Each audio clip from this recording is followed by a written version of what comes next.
30 জুলাই রোজ বৃহস্পতিবার, এখন 5টা 5 বাংলা টাইম। আপনারা দেখতে পাচ্ছেন গোল্ডের 1 ঘন্টার টাইম ফ্রেম চার্ট। তো ডেইলি লেভেলে যাবার আগে গতকালকে লেভেল এবং আমরা এই বিষয়ে একটু কথা বলে আসি। তো গতকালকে মার্কেটে রাত্র 12টায় এফওএমসি নিউজ ছিল, খুবই ইম্পর্টেন্ট নিউজ ছিল। তো গতকালকে মার্কেট আমরা যদি একটু লক্ষ্য করি যে মার্কেট আমাদের যে লেভেলটা ছিল, এই লেভেলটার যে লিকুইডিটি ছিল, লিকুইডিটি মার্কেট নিয়েছে গতকালকে।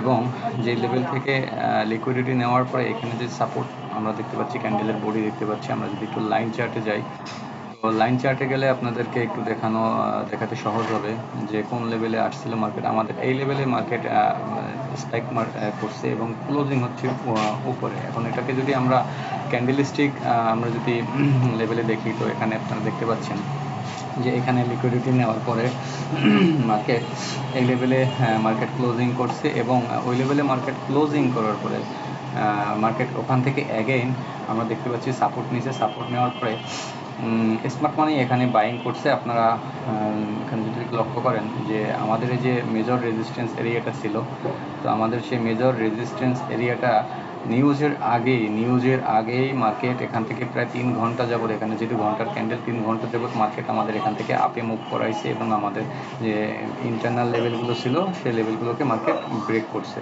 তো তারপরে মার্কেট যখন নিউজ শুরু হয়েছে, মার্কেটে নিউজ শুরু হওয়ার সাথে সাথে এখানে আপনারা দেখতে পাবেন যে বড় একটা বুলিশ মাদার ক্যান্ডেল এখানে ক্রিয়েট করছে। এখান থেকে আমরা যদি পিপস হিসেবে ধরি 4044 থেকে 4110 পর্যন্ত আমরা দেখতে পারি। তো প্রায় 600-700 পিপসের একটা 700-750 পিপসের একটা মুভ এখানে নিউজ ক্যান্ডেলে গতকালকে রাত্রে 12টার সময় আমরা দেখতে পেলাম। এবং পরবর্তী যে ঘন্টা আছে, আমাদের এফওএমসি মিটিং 12:30টায় শুরু হয়েছে এবং তার যে পরবর্তী যে ঘন্টা, সেখানে আমরা যদি দেখি আমাদের এখানে আরও উপরে 100 পিপস মার্কেট মুভ করার পরে যে লেভেল থেকে মার্কেট উপরে গেছে, সেই লেভেলটাকে মার্কেট পুরো ক্যান্ডেলটাকে মার্কেট এঙ্গালফ করছে। মানে স্মার্ট মানি যারা এখানে নিউজের যাদের এখান থেকে ফায়দা নেওয়ার, তারা আগেই এখান থেকে তারা পজিশন হোল্ড করছে লিকুইডিটি নেওয়ার পরে।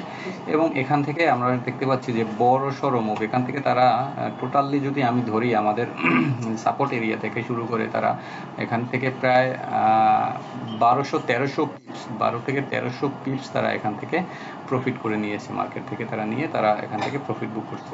এবং অ্যাগেইন আমরা যদি দেখি আমাদের যে লেভেলটা ব্রেক করছে, মানে যে লেভেলটা থেকে নিউজ শুরু হয়েছে এবং যে লেভেলটাতে এসে আবার পরের ঘন্টার ক্যান্ডেল ক্লোজিং করছে, তার একটু উপরে মার্কেট এখানে রাত্রে ক্লোজিং হয়েছে।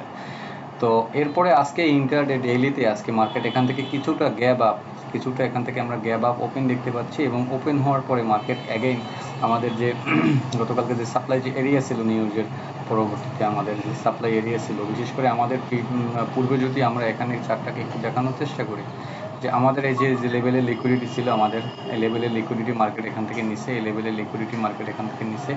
অ্যাগেইন মার্কেট এখান থেকে ব্রেকডাউন করার পরে টেস্টের পরে আজকে ডেইলিতে, আজকে ইন্টারডে এখান থেকে ওপেন হওয়ার পরে মার্কেট আমাদের এই লেভেলকে ব্রেক করে মার্কেট গতকালকের সিপিআই এফওএমসি নিউজের যে লো ছিল সেই লোটাকেও ব্রেক করে এখানে একটা সাপোর্ট নিছে মার্কেট। এবং সেই সাপোর্ট পয়েন্ট থেকে মার্কেট অ্যাগেইন আমরা দেখতে পাচ্ছি আমাদের যে সাপ্লাই এরিয়া আছে, সেই সাপ্লাই এরিয়ার কাছাকাছি অলমোস্ট মার্কেট চলে আসছে। তো 5টা 8 বাজে, ইউএস সেশন এখনও ওপেন হয়নি। ইউএস সেশন ওপেন হলে আমরা মোটামুটি কনফার্ম হয়ে যাব যে এরপরে মার্কেটের সম্ভাব্য মুভ কোন দিকে মার্কেট আসতে পারে, সেটা আমরা কনফার্ম হয়ে যাব ইউএস সেশন ওপেন হওয়ার পরে। তো আজকে আমরা যদি একটু দেখানোর চেষ্টা করি, আজকে গতকালকে ডেটা সেম আসছে, যার জন্য মার্কেটে তেমন একটা ইফেক্ট পড়ে নাই। গতকালকে আমরা যদি দেখি এফওএমসি যে আমাদের ছিল, সেটা এখানে 3.75%, 3.75% পূর্বেরটাই আছে রেড কার্ড। তো আজকে আমাদের এখানে 6:30টায় এডিপি অ্যাডভান্স জিডিপি আছে, তারপরে core price index, advance GDP price, তো আনএমপ্লয়মেন্ট ক্লেমস থেকে শুরু করে ডলারের আজকে এখানে প্রায় অনেকগুলো নিউজ আছে 6:30টায়। তো 6:30টার সময় মার্কেট কিছুটা প্যানিক বা ভোলাটাইল আমরা দেখতে পারি। তো অবশ্যই আমরা এখানে দেখতেছি আমাদের যে উপরের যে রেজিস্ট্যান্স এরিয়া আছে, সেই রেজিস্ট্যান্স এরিয়াতে মার্কেট অলরেডি এসে পড়ছে। আমরা দেখব যে ইউ সেশনের আগে আমাদের এই লেভেলটাকে ব্রেক করে এখান থেকে মার্কেট উপরের দিকে মুভ করে, নাকি ইউ সেশনের আগে মার্কেট এই লেভেলে আসার পরে এখান থেকে মার্কেট উপরে অথবা নিচে শিফট করবে। যে কোনো একটা আমরা এখান থেকে মুভ দেখতে পাবো। তো এই ছিল গতকালকের এবং নিউজের যে ইম্প্যাক্ট সেটা। আজকে ডেইলি লেভেলে আমরা এখন চলে যাব। আজকের ডেইলি লেভেলে যদি যাই, আমরা পিছনের এগুলোকে আমরা একটু রিমুভ করে দিই আমাদের দেখার সুবিধার্থে, বোঝার সুবিধার্থে, কারণ এগুলোর নিচের যে কাজ ছিল বা এগুলো যে নিচের লেভেল ছিল সেগুলো মার্কেট অলমোস্ট এটাকে ভ্যানিশ করেছে মার্কেট এই পজিশন থেকে। তো আমরা এখানে ডেইলিতে আজকে এটা হচ্ছে আমাদের ডেইলি হাই এবং এটা হচ্ছে আজকের ডেইলি এখন পর্যন্ত লো। আর 4 ঘন্টার টাইম ফ্রেমে যদি আমরা এখানে চলে আসি, যেহেতু আমরা ইন্টারডে বেসিস এখানে অ্যানালাইসিস করি, তো 4 ঘন্টার টাইম ফ্রেমে যদি আমরা আসি, 4 ঘন্টার টাইম ফ্রেমে সেম আমরা দেখতে পাচ্ছি এটাই হচ্ছে 4 ঘন্টার লাস্ট লো এবং সাপোর্ট। এবং আমাদের গতকালকে যে এরিয়াতে মার্কেট এখান থেকে ক্লোজিংয়ের পরে পুলব্যাক গেছে, এখান থেকে সেলিং আসছে, সেই সাপ্লাই এরিয়াও 4 ঘন্টার লেভেল প্রাইস হচ্ছে 4100 প্রাইস। এটাই আমাদের ইন্টারনাল স্ট্রাকচার।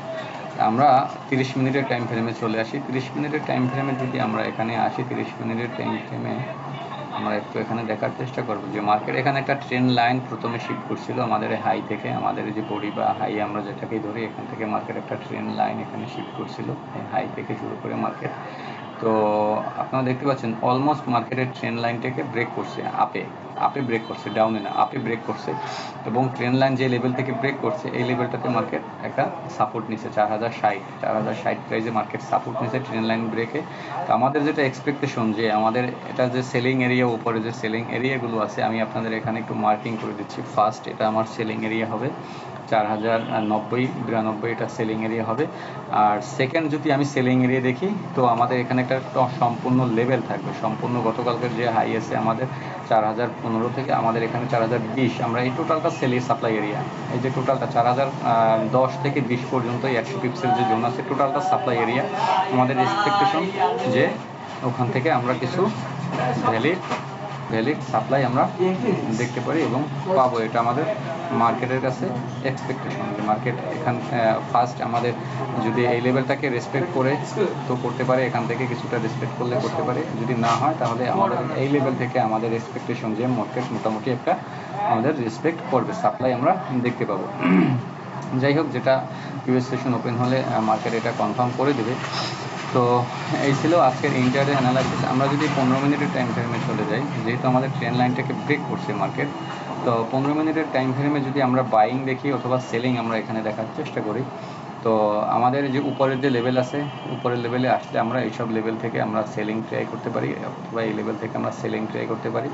আর যদি আমরা বাইং দেখি, আমাদের এটা হচ্ছে লাস্ট হোপ এই ট্রেন্ড লাইনের যে 4060 মার্কেট যদি এখানে আবার আসে, এখান থেকে পুলব্যাক করে আবার উপরের দিকে যেতে পারে। 4060 আমাদের হচ্ছে লাস্ট বাইং হোপ। এই লেভেল যদি ব্রেক করে তাহলে অ্যাগেইন মার্কেট এখান থেকে আমাদের আজকের যে লো সেটা ব্রেক করে নিচে, এবং নিচে ব্রেক করার পরে এখান থেকে আরও ডাউনে যেতে পারে। তো মার্কেট কিছুটা বুলিশ মোমেন্টাম ক্রিয়েট করার চেষ্টা করতেছে, আমরা ডেইলি টাইম ফ্রেমে ধরি। কারণ আপনারা জানেন যে সপ্তাহে যে কোনো একদিন বৃহস্পতিবার আর শুক্রবার, মেবি বৃহস্পতিবার আর শুক্রবার মার্কেট, বৃহস্পতিবার বেশি করে, শুক্রবারের থেকে বৃহস্পতিবারটাও বেশি করে রিভার্স মার্কেট যে ট্রেন্ডে থাকে বুলিশ বা বেয়ারিশ, তার অ্যাগেনিস্ট মার্কেট নেয় এবং যায়, এটা স্মার্ট মানি মার্কেটকে মুভ করায়। তো আজকে দেখতে পাচ্ছেন এখানে বড় একটা উইক আমরা দেখতে পাচ্ছি, তার মানে বাইং, এবং এখান থেকে ছোট উইক মানে কিছুটা সাপ্লাই আমরা দেখতে পাচ্ছি। তো ডেইলিতে যদি আজকে বুলিশ ক্লোজিং করে, তো আমাদের এক্সপেকটেশন আগামীকালকে মার্কেট যেহেতু ক্লোজিং মান্থলি বা উইকলি ক্লোজিং, তো আগামীকালকেও মার্কেটে আমরা ক্লাইম্যাক্স বা ভালো আমরা এখান থেকে মোমেন্টাম দেখতে পারি মার্কেটে, এটা আমাদের মার্কেটের কাছে এক্সপেকটেশন থাকবে। তো এই ছিল আজকের ইন্টারডে অ্যানালাইসিস। দেখতে থাকুন। আমরা যদি দেখি পরবর্তীতে কোনো এভিডেন্স আমরা পেয়েছি, তো তাহলে তখন সেই এভিডেন্স অনুযায়ী বা কোনো যদি অস্বাভাবিক কোনো মুভ বা কোনো নিউজ আসে, সেটা আমরা আপনাদের সাথে শেয়ার করার চেষ্টা করব। ধন্যবাদ সকলে, ভালো থাকবেন, আসসালামু আলাইকুম।